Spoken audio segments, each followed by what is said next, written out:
Hey guys, how's it going?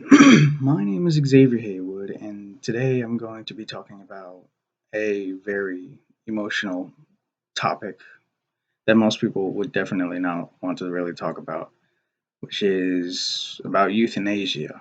All right. Now, see, everybody would say that, it's terrible, like you should never do that to a human being because that's pretty much like aiding in suicide kind of. Me, on the other hand, I believe that, sure, there are like those moments where it feels like it was murder, but then again, when you think about it, like the term of euthanasia is basically it's mostly used for pretty much like very very ill patients, for people who are beyond sick, in comas, just on like in very very poor conditions, like very bad, like in very very bad states.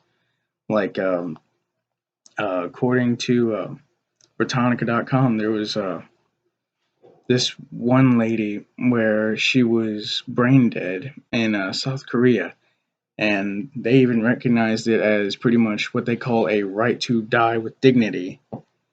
And the family pretty much co-signed on it. Like, yeah, they were just like they wanted to euthanize her, as their right to die with dignity, basically. And that's the thing is like, even physicians, if they want to, legally, they can actually like in extreme suffering, like in patients, if they want to, they can like either give more drugs that can relieve the pain. However, those drugs like shorten the life expectancy, and also like they can like stop if they feel that the person's life is already at stake. They can start withdrawing and all that stuff. Like legally, they don't need to keep continuing to aid someone who's pretty much already about to die, especially since they can't aid that person anymore. Now, there are different kinds of it. Like there are about what about five?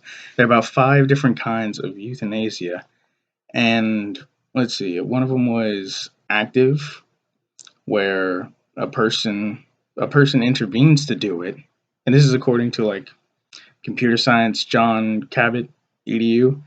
But yeah, like one of them was active, the where pretty much somebody is, of course, responsible and does it.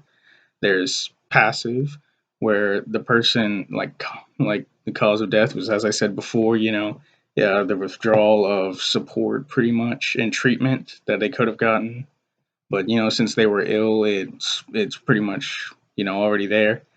And there is voluntary, where the person themselves actually are able to make the choice and decide to go through with it.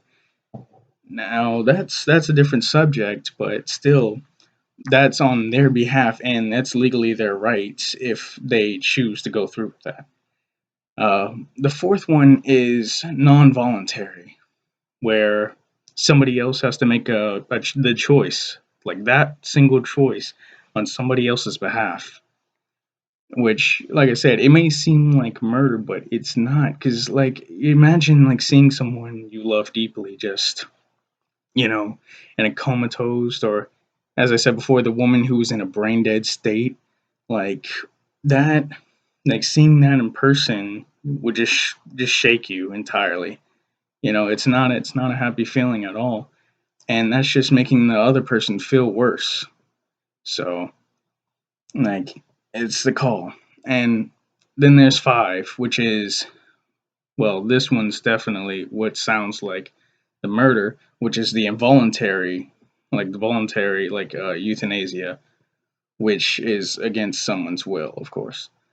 Now, like I said, you may say that it's a terrible thing to do. It's exactly like murder, but for the ill, you know, and the people who are like definitely non-responsive, who can't say anything about it. I mean, sure, you should always care for those who are sick, but in cases where they can't be treated, like especially with this coronavirus going on around here, like that is definitely an issue. that is pretty much has to be addressed. And but that's pretty much all I got to say about that. Um, let's see, and my pretty much sources were from Britannica.com, NCBI .gov, and computer science johncabot.edu. Thank you for your time.